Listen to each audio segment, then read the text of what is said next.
Have you seen this? Cronenberg's 2014 critique of Hollywood, or a movie about a weird girl? Yeah, that's fine. All right.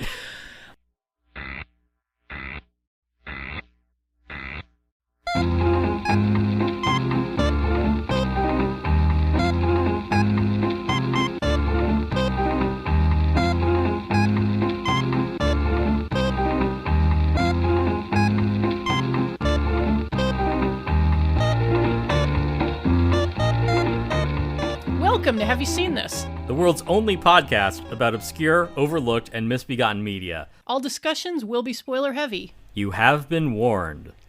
How did we come to this? Because I know that Because we're of two minds about this. if you will. All right. No, I remember you showed me some of this movie, and I don't quite remember why. I don't remember why either.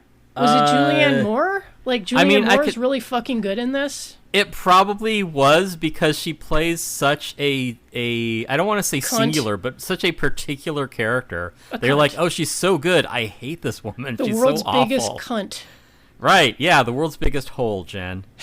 But it's My a nice favorite hole. word. Yeah, she still has nice holes. Yeah, a guy like this Robert is the character Pattinson talking. can appreciate her holes. Right, yeah. So she perfectly embodies a certain kind of actress, just flighty and needy, and before you even asked us to get ahead of this, yes, obviously, despite everything, I would. Wouldn't be the first time. Exactly. Maybe it's the familiarity. Maybe there's just something that I miss where I'm like, yeah, I remember those days. Being around this insufferable person. If you were driving Julianne Moore's character somewhere in a hired Lincoln Town Car, and she started asking you, very personal questions about your casual girlfriend, does she keep the gloves on when you fuck her or whatever? Like, would you then rail the shit out of her in the back seat in her driveway? Yeah, I would drive that into a ditch. Like, I wouldn't even hesitate. I'd just unbuckle my seatbelt and just push off the floorboards right into the back seat. After that, Jesus take the wheel at that point. Bringing to mind another Cronenberg film, Crash, which we covered in an earlier episode. That's a beautiful film. Great film. Funny thing about the hired car scene is, when we do these movies, I always take a cursory look at the IMDb page for the movie, taking everything with a grain of salt because, there's some suspect shit on IMDb. It's kind of like Wikipedia, except you don't need to link to a source, which makes it even more sus. And the first bit of trivia for today's movie, Maps to the Stars from 2014, directed by David Cronenberg, is this. This isn't trivia. This is under goofs. Okay. When Jerome is driving Havana, they are in a long wheelbase L version of the Lincoln Town Car. When they've arrived at her house and are having sex in the back, they are in a standard wheelbase version. It has a shorter quarter glass section in the rear door window. Yeah, that was the point where the movie lost me. 2 of 11 people found this interesting.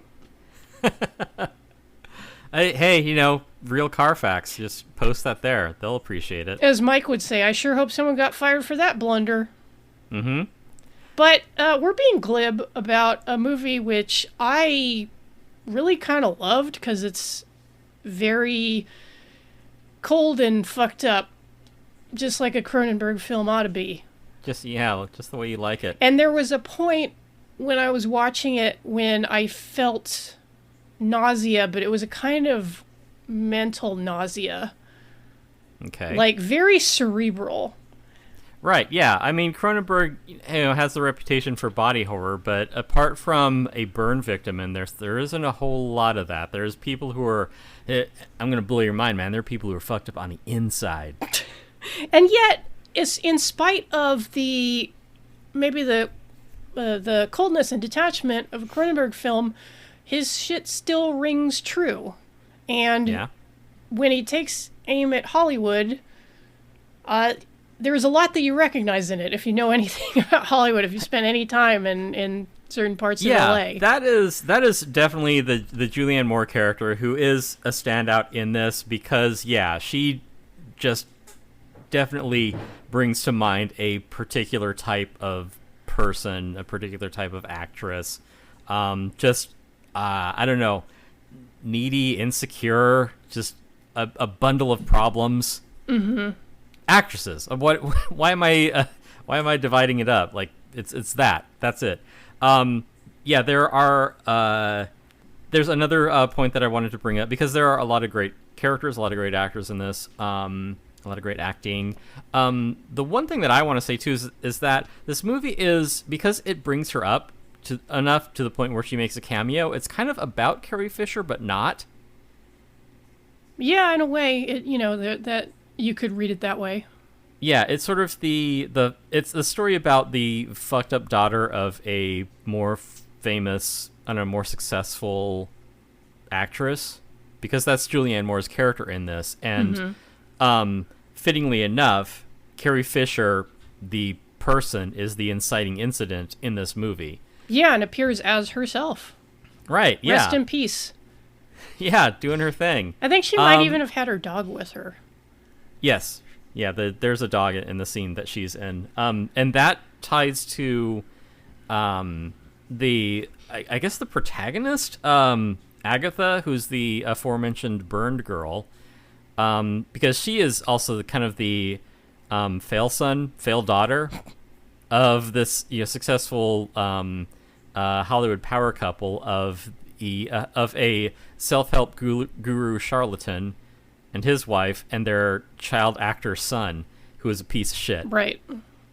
So we've kind of established the dramatis persona here.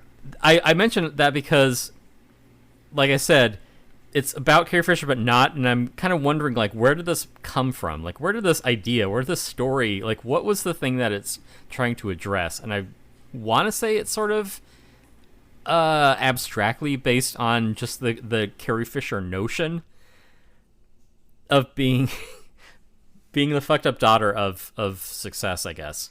Because that's what we have. We have two versions of that. Hey, you can't listen to this.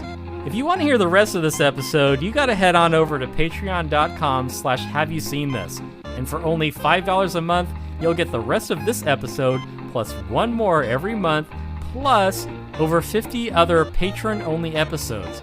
Find the deep cuts for only $5 a month at patreon.com/haveyouseenthis. Link is in the description.